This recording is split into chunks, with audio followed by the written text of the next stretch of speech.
Hey guys, so today let's talk about the things that I learned from my visa application process. And yes, I did my visa application by myself from start to finish. I know I'm amazing like that. Okay, so first of all, the first thing that I would deem the most important thing is research. And part of research is that don't listen to what people say. When people say A, go online and check it yourself. Make sure that it is true. Because people will say anything, people would try to project their own fears onto you. Like, a lot of people said, oh, it's not possible. You can't travel to the UK from Kenya as a Nigerian. It's not possible. You have to go back to Nigeria to do that. And I'm like, okay, first of all, that makes no sense. If I have a passport that I can, tender anywhere to travel from, why do I have to go back home to apply for UK visa? It makes no sense. So people will tell you different things. People would say A, this one would say B, this one would say, oh no, it's not like that. I did it like this. So except you're getting information from people that have done this firsthand, do not listen.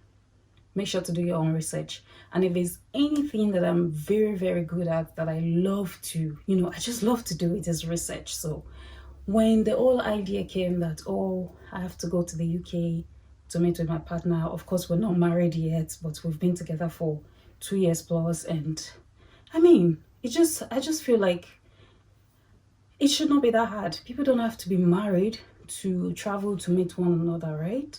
Because I think the easiest way that people know is either you're going to school, either you're going for work, or you're going to meet your partner who has a job or is schooling in the UK, and you guys are already married. Yes, so you have a marriage certificate, which makes it very easy. But I'm like, okay, I'm going to just do a lot of research about this thing, because I need to know for sure that it is not possible.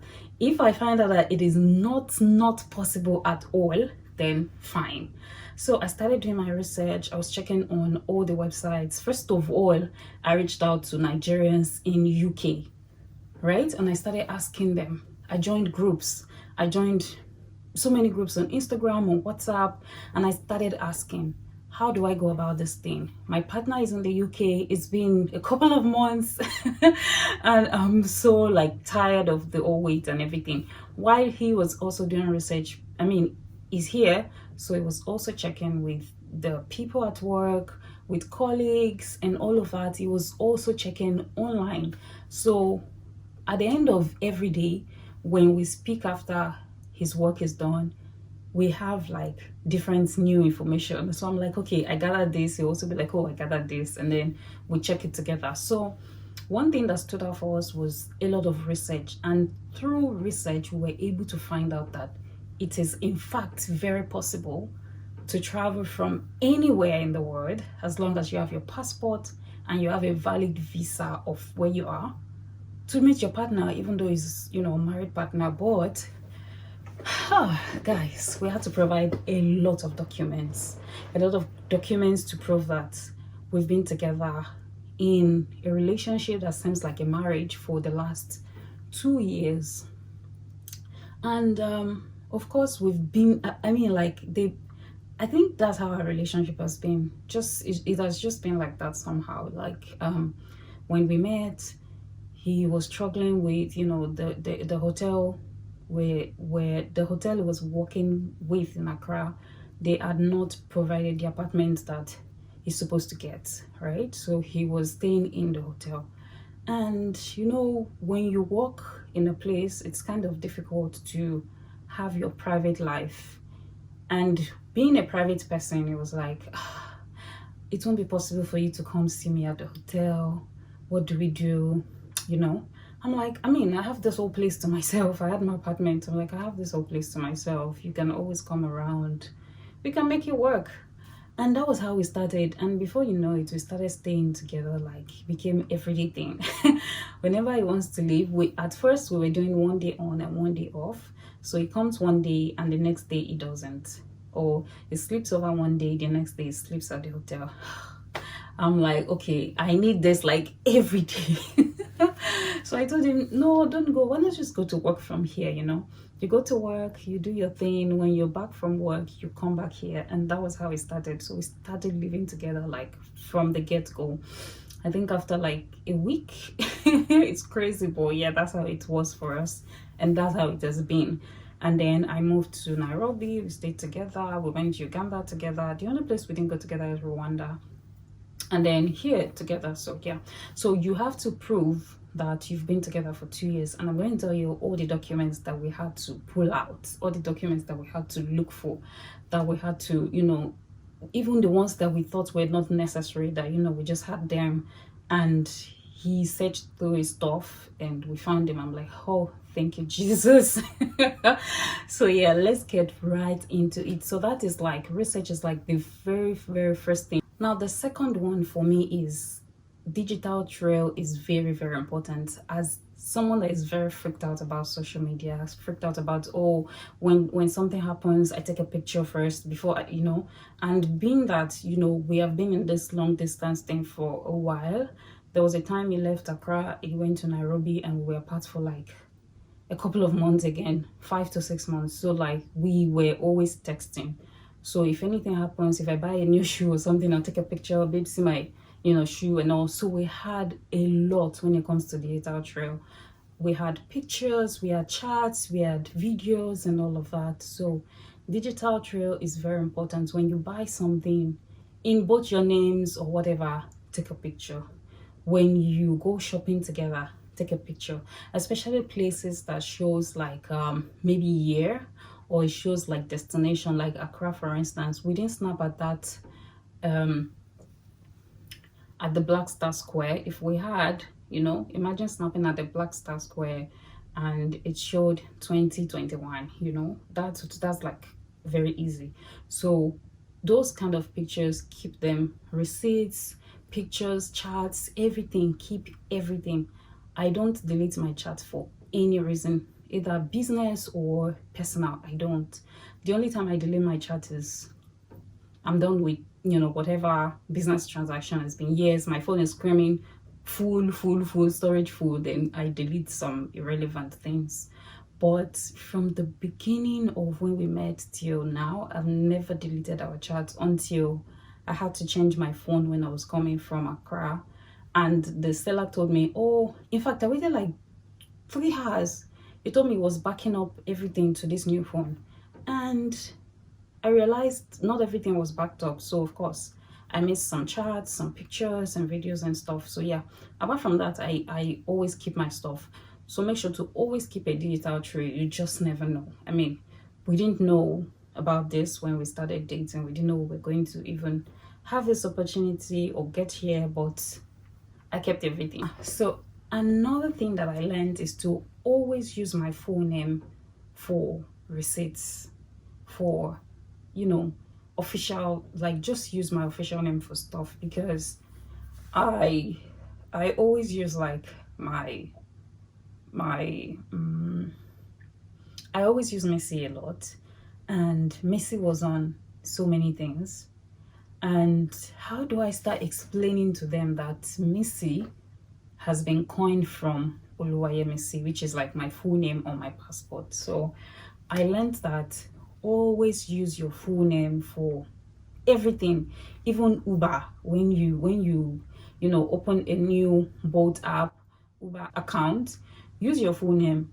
Because like when we had to, at a point we had to even bring out receipts from Uber and Bolt, and my name on the one I was using in Accra was Yemisi Esonla. So it's still was valid, because like they can, you know, they can say, okay, of course you get like with science they can know, oh, okay, Yemisi is like, yeah, because how Nigerians we are named. But like, how do you tell them Missy is part of your official name? So always make sure to use like your official name on documents, on things, whatever. Whether you're opening a supermarket card account for discounts or whatever, always use your full name, because it's going to help you in anything.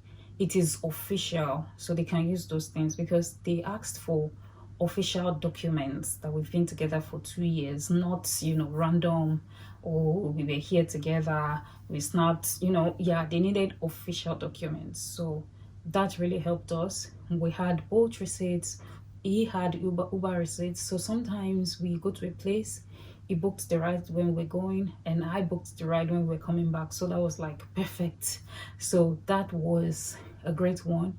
Always keep official documents, and always have your full name for whatever. It really helps. Now this one is very important, except of course you're with somebody that you don't trust, because I mean, why would you be with somebody you don't trust? So when you're buying things, buy in both your names. Like you're buying new, furnitures for the house, you're buying stuff, always have both your names on the receipts. It's always going to be my name and his name on the receipts, because like these things are very valid. These things that we take for granted every day, we look at like, oh, it's just, we're just buying stuff, it's not anything. So all the things I bought in Accra were in my name, all the things he bought were in his name, and we were together. But how do we prove that we were together when we bought these things? So as a couple, whether you're a married couple or unmarried couple, as long as you know that you're going to do this with each other, like this is the person I want to be with, and you also know that I'm the one you wants to be with, like buy things in both your names. It helps. You just never know when you need them. So it's best to always do that, because you can always provide, oh, this is things we bought in our names. So if we're not together, how do we buy these things in our names? This is itinerary of where we went to, the hotels, the travels, all those things. They all come together to help when you want to travel, and it makes it easier.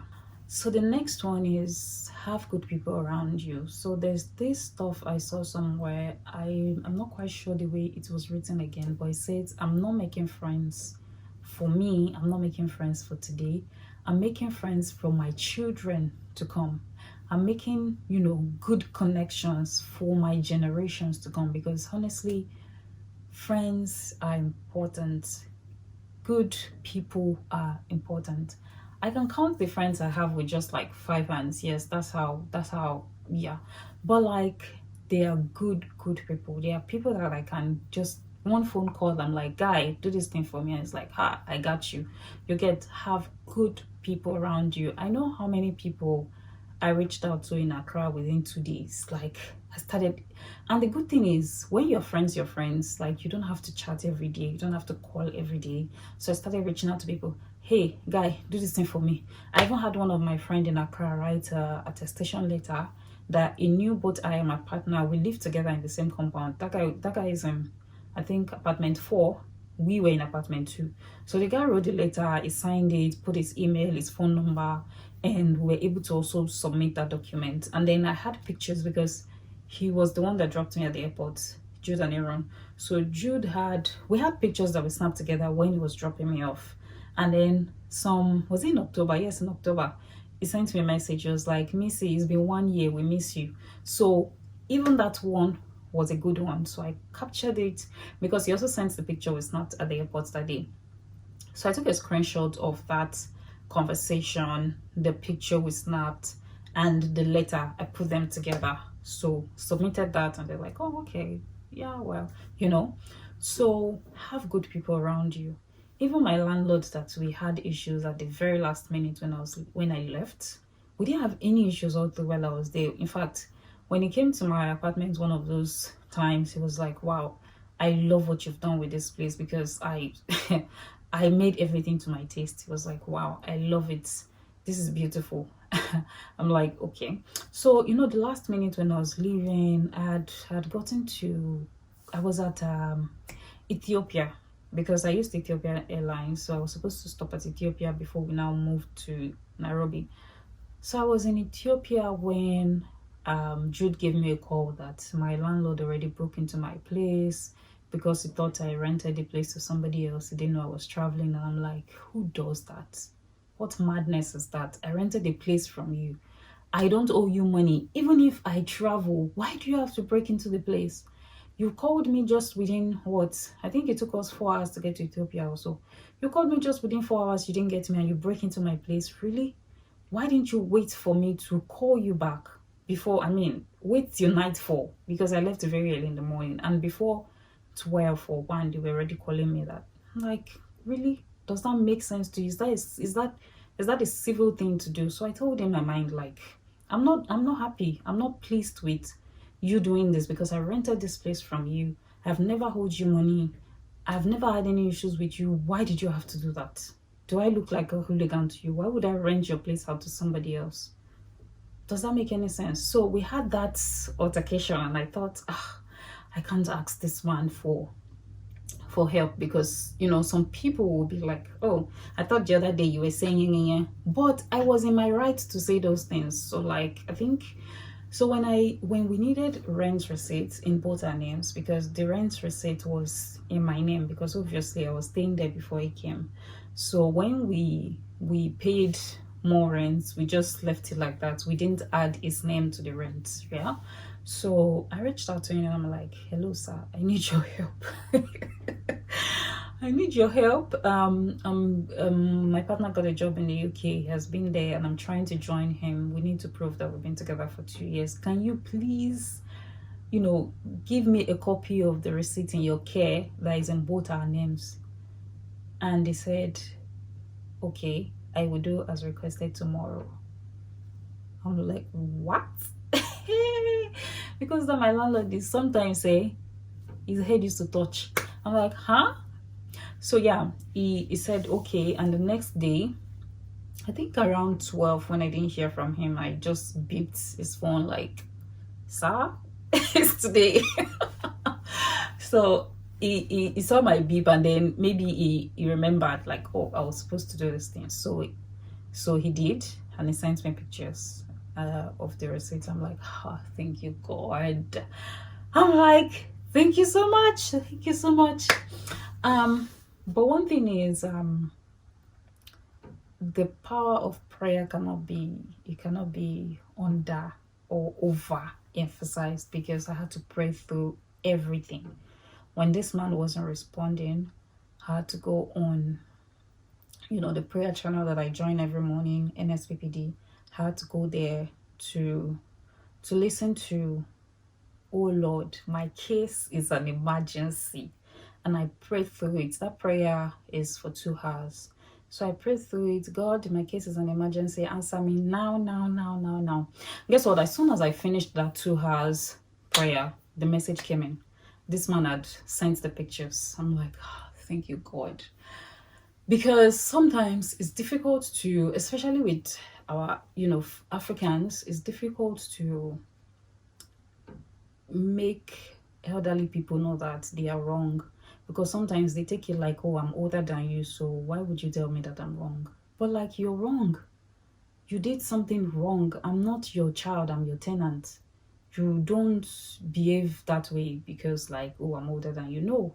So after doing my prayer, and then I checked WhatsApp, I was holding my phone like this, like, let him send the message, let him send the message. The message came in and I thanked him, and then I went to submit it. So have good people around you. Make sure that you don't burn bridges, because like, you never know when you need people again. I never had any issues with that guy. The only thing was, like I said, when I left, and then he did that, and then I told him my mind. So never burn bridges. Keep good people around you and have good circle, in short. So when it comes to good people again, I think I'll talk about this later, but yeah, I'll talk about that later. I don't want to give you guys all the gist now, so let's move to the next point on what I learned during my UK visa application process. So another thing that I learned is still about documentation.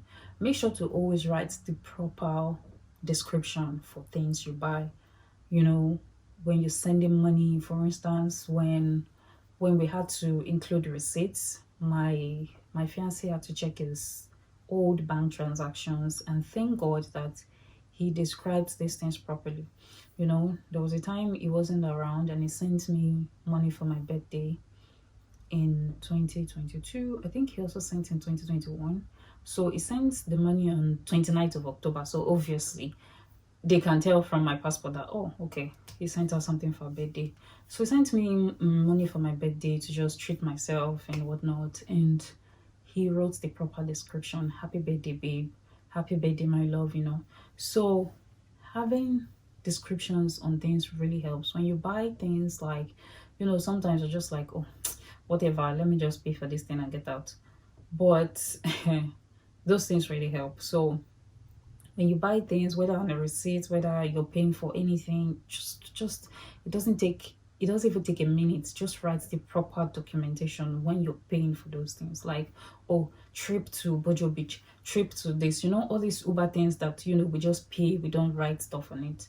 I've learned that I should always do that. Like, keep your receipts. Like now when we're going from here to work or going from here to parks or whatever, we always keep our receipts. I think I have one receipt here.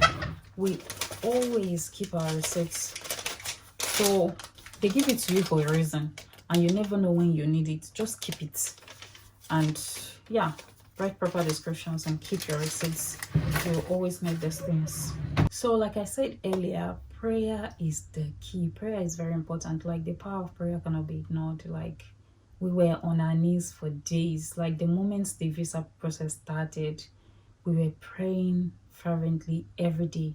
Not just both of us as a couple, the family as well. My family were praying. We fasted for 5 days. His as well. We woke up at holy hour 3 a.m. They woke up in Busia in the village, and then I also set an alarm so that I can join them. And he wakes up also at 3 a.m. in the UK, which is very, very, very early for him. So like it was just a time that we needed to commune with God, and we all did that. And like I said, the power of prayer cannot be ignored, because when we submitted the visa at first, in fact, the visa process was fast. Everything was fast because I kept praying earlier than expected, because my Kenya visa was about to expire. Hey, in fact, when I got my UK visa, my Kenya visa was expiring in 1 week. 1 week. How would I have managed if it didn't come through? Or I mean, like, it's just crazy. I don't even like want to even think about. We didn't even think about or imagine the possibility of that happening, but we're just positive and we kept praying. So like, it was we started the visa application on Wednesday. When I got home, they sent a message that the visa application has been sent to a decision making center, and I'm like, wow, that's fast. Even he said that that is very fast, because his took like 21 days. Mine took, what, 2 weeks, 14 days. Like, so after they sent that message on Wednesday, on Thursday they sent another message that they need more documents to prove that we've been together for 2 years. Hey, that was when the real work started. We started searching everywhere. What can we provide? Because they said official documents. So I had my dad do an affidavit that, I mean, he has done this affidavit before, but I had to do another one, because the one he did was for us to go to court and get married, because there was a time we wanted to just get done with the court thing. But then this job came and he had to hurry to the UK because the visa had a time span for it to expire. So he had to hurry, and then that became pending. So he had to do another affidavit which shows that he has known about our relationship for the past 2 years, and he's aware of it, he approves of it, the whole family approves of it, and we are free to be together. His mom in Busia also had to do an affidavit to show that she knows about our relationship, the family knows about our relationship, they approve of it, and we have been together for 2 years plus, or more. And then, like I said, I had my friends do affidavit. I had my friend and my sister. Yes, my friend in Accra and my sister in Nigeria. She also did an affidavit, like, oh, she's my sister, she has been with Christiani, blah blah blah. And yeah, so we had 4 affidavits, and we had our own affidavit from, like, I think since like 4 or 5 months ago. We did affidavits since we couldn't do the court thing because of work. We did the affidavit what do they call it again? It's swearing of oaths that, you know, we are together, we're like, we're married, but it's just we've not done we've not done the, so it's a court order that joins us together, but we've not done like a proper marriage ceremony. But yes, it's a court order that joins us together, we're a couple, and all that is left is for us to have our marriage certificate. So that also helped, and all these things combined, our charts, in fact, I didn't just make the charts just the both of us. I submitted charts that I had with his sister when, you know, we met, and she said such nice things. I wish you would stay in the family. You're like, a sister I never had. I like your vibe and everything. I submitted those charts. I submitted charts that I've had with his sister recently. You know, I submitted charts that, because they need to know that we are still together. Because I mean, some people travel and then they forget about their partner, and then the partner is trying to come, but the one in the UK is no longer interested in the person coming. So we needed to also prove that we have been together even while he was not around. So we've chatted since he left, like when I saw him off to the airport, and you know, all the way. So we had all of those chats, and you know, what else, pictures with friends and family, pictures when I met the family, you know. It was a whole lot. And then yes, we had itinerary and stuff we did in Accra. So for the Accra part, it was most important because like that's how we can prove we've been together since like 2021. Because I mean,